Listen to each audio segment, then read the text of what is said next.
Assalamualaikum warahmatullahi wabarakatuh. Selamat datang bagi teman-teman mahasiswa ilmu komunikasi, program studi ilmu komunikasi Visipol Universitas Muhammadiyah Jember. Selamat datang di mata kuliah saya, perkembangan teknologi komunikasi.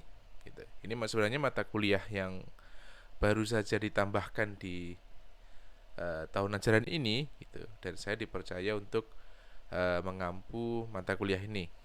Nah, kira-kira mata kuliah ini membahas apa saja sih gitu?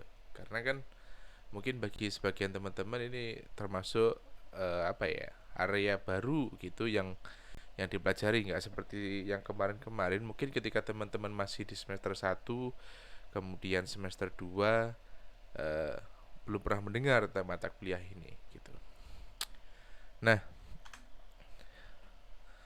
sebenarnya mata kuliah ini menjadi salah satu mata kuliah yang sangat penting begitu di dalam ilmu komunikasi, karena sebenarnya ilmu komunikasi itu sangat erat ya, itu sangat dekat dengan teknologi gitu. Karena kalau kita lihat sejarahnya, kembali lagi ke sejarahnya komunikasi, bahwa sebenarnya komunikasi itu bergerak atau komunikasi itu berkembang seiring dengan perkembangan teknologi. Nah, karena itu mata kuliah ini menjadi salah satu mata kuliah yang penting gitu. Nah, lalu sebenarnya mata kuliah ini membahas apa sih gitu? Apa itu mata kuliah perkembangan teknologi komunikasi? Yaitu adalah mata kuliah yang pelajari tentang sejarah, ya, tentang sejarah, kemudian revolusi, kemudian implementasi, dampak, dan perkembangan teknologi komunikasi di tengah masyarakat. Jadi kita akan pelajari mulai dari hulu sampai hilir gitu. Mulai sejarahnya bagaimana komunikasi dengan teknologinya itu berkembang, kemudian apakah revolusi industri juga mempengaruhi hal ini, kemudian bagaimana implementasi teknologi komunikasi ini di masyarakat, lalu apakah dampaknya, kemudian bagaimana perkembangannya di tengah-tengah masyarakat. Ini kita akan pelajari dari hulu sampai hilir. 12 kali pertemuan atau lebih nanti kita akan pelajari hal ini. Nah, dari mata kuliah ini diharapkan mahasiswa bisa mengimplementasikan teknologi komunikasi terkini untuk produksi karya jurnalistik serta produk komunikasi lainnya. Jadi setelah mata kuliah ini selesai, teman-teman diharapkan mampu mengimplementasikan pengetahuan tentang teknologi komunikasi yang telah dipelajari itu untuk eh, teknologi komunikasi terkini itu untuk memproduksi karya jurnalistik serta produk komunikasi lainnya. Gitu. Jadi teman-teman diharapkan mampu mengimplementasikan teknologinya, kemudian mampu memproduksi karya jurnalistik serta produk komunikasi lainnya dengan pengetahuan tentang teknologi komunikasi yang terbaru. Kenapa kok terbaru? Karena ya memang industrinya nggak akan ada sales, nggak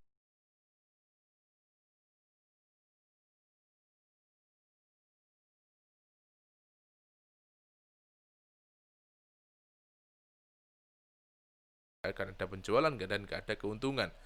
Karena itu saya harapkan teman-teman nanti ketika belajar ini kemudian mempunyai dasar dari perkembangan teknologi komunikasi, kemudian bisa menerapkannya pada pembuatan karya-karya jurnalistiknya nantinya atau karya-karya komunikasi lainnya. Nah, dengan pemahaman dan pengetahuan teknologi komunikasi, maka mahasiswa diharapkan adaptif dalam menghadapi perkembangan zaman. Jadi nanti di mata kuliah saya bukan mata kuliah hafalan gitu. Teman-teman nggak usah menghafalkan teori ini, menurut bapak ini gitu. Nggak perlu. Tapi yang penting teman-teman adaptif dan paham atas perkembangan zaman, terutama teknologinya. Karena masuk ilmu komunikasi seharusnya itu menjadi mahasiswa yang paling adaptif menghadapi perkembangan teknologi, terutama dalam penggunaannya. Mungkin kalau teman-teman disuruh menciptakan teknologinya mungkin agak susah ya, tapi penggunaannya kita harus benar-benar bisa ngerti gitu, bagaimana kita menggunakan segala platform media sosial, kemudian media digital, kemudian banyak media-media jurnalistik lainnya, elektronik lainnya, kita gunakan semampu kita, seluas kita, dan sebisa mungkin untuk mencapai tujuan mungkin dari perusahaan atau mungkin dari tempat kita nanti bekerja. Nah, apa saja yang akan kita pelajari dari mata kuliah ini?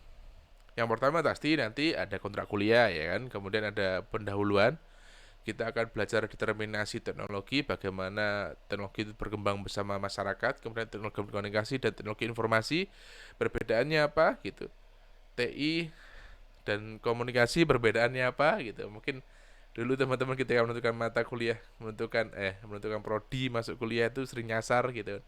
Pengennya belajar komunikasi tapi nyasarnya ke TI, pengennya belajar ke TI dan nyasar komunikasi. Nah, nanti kita akan bahas perbedaannya apa. Kemudian kira-kira pesan apa yang dibawa oleh teknologi komunikasi. Dan yang kedua kita akan belajar sejarahnya, tentu tetap kita harus tetap belajar sejarahnya, mungkin akan menjadi sangat boring bagi beberapa orang teman. Tapi tetap kalau kita nggak tahu sejarahnya maka kita nggak akan tahu logiknya gitu. Maka kita harus tetap belajar sejarahnya. Yaitu bagaimana perkembangan teknologi komunikasi dan teknologi komunikasi gelombang ketiga itu seperti apa. Nah, setelah itu yang ketiga kita ada revolusi komunikasi, yaitu kita akan bicara revolusi teknologi, kemudian kita akan bicara tentang satelit, kemudian kita akan bicara revolusi media, dan terakhir kita belajar tentang sejarah internet. Ini yang paling penting di salah satu hal yang paling penting di eh, perkembangan teknologi komunikasi.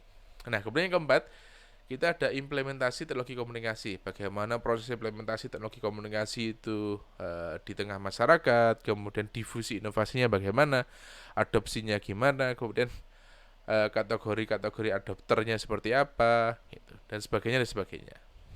Nah, kemudian kita bicara dampak, gitu kan. Dampaknya seperti apa? Apakah baik atau buruk? Itu nanti teman-teman yang mungkin mau meneliti mau bikin skripsi tentang dampak teknologi komunikasi. Nah, ini di sini di bab ini kita akan belajar.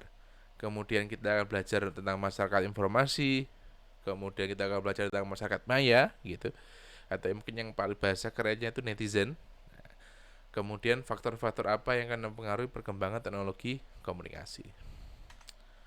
Nah, metode kuliahnya yang akan kita jalani eh, dalam beberapa minggu ke depan gitu kan. Dalam satu semester ini metode kuliahnya kita ada 4 gitu.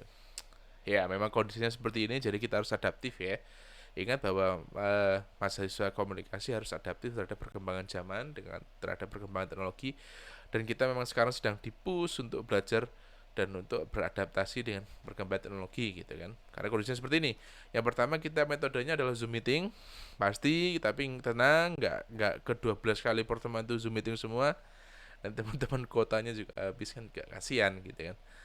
Nanti kita akan sepakati dalam kontrak kuliah Zoom meetingnya mau berapa menit, mau berapa menit setiap kali pertemuan, kemudian mau berapa kali kita akan sepakati. Dan yang kedua kita ada study. Jadi Universitas Muhammadiyah Jember sudah menyediakan fasilitas LMS, learning mekanik apa sih namanya? Learning system, ya, learning management system di websitenya. Study kita akan manfaatkan itu sebaiknya sebagai tempat share ilmu, kemudian share file, kemudian tempat diskusi dan sebagainya. Kita akan manfaatkan di study.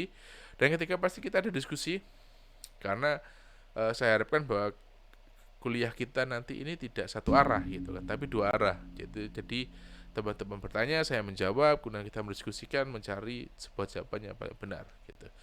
Dan yang keempat ini yang paling penting, yaitu ada project based learning, yaitu teman-teman akan belajar. Jadi selain teori-teori tadi ini, selain ada 8 subbab yang akan kita pelajari ini, kita juga ada yang namanya project based learning gitu. Jadi kita akan bagi kelompok-kelompoknya, kita akan bagi kelompok dari 30-an mahasiswa itu akan bagi kelompok, nanti pembagiannya kelompoknya bagaimana nanti akan serahkan ke teman-teman.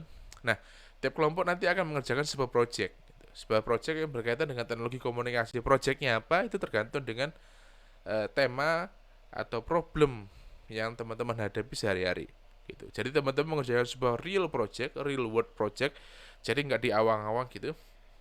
Nah, saya harapkan nanti ketika teman-teman berhasil menyelesaikan project ini, maka solusi yang ditawarkan oleh projectnya kalian itu bisa digunakan dalam kehidupan sehari-hari, jadi bermanfaat gitu. Nah, project based learning ini harapannya teman-teman berarti nggak hanya hafalan gitu, tapi teman-teman mengerjakan sebuah project, sebuah proyek bersama dengan teman kelompoknya untuk menyelesaikan sebuah problem, kemudian solusinya bisa digunakan kedepannya seperti itu. Nah, mungkin itu metode kuliah dan materi yang akan kita pelajari ke depannya.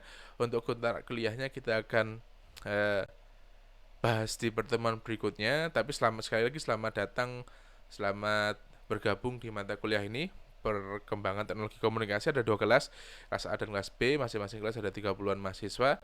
Semoga 1 semester ke depan kita bisa bisa melaksanakan kelas ini dengan lancar, kemudian project-project teman-teman bisa menarik gitu. Saya menanti ini project-project, kira-kira teman-teman mau bahas apa, mau bikin apa, nah ini yang menarik. Oke, terima kasih. Saya Kuku pribadi, dosen teman-teman di perkembangan komunikasi, dan saya ucapkan sekali lagi selamat datang dan sampai jumpa. Assalamualaikum warahmatullahi wabarakatuh.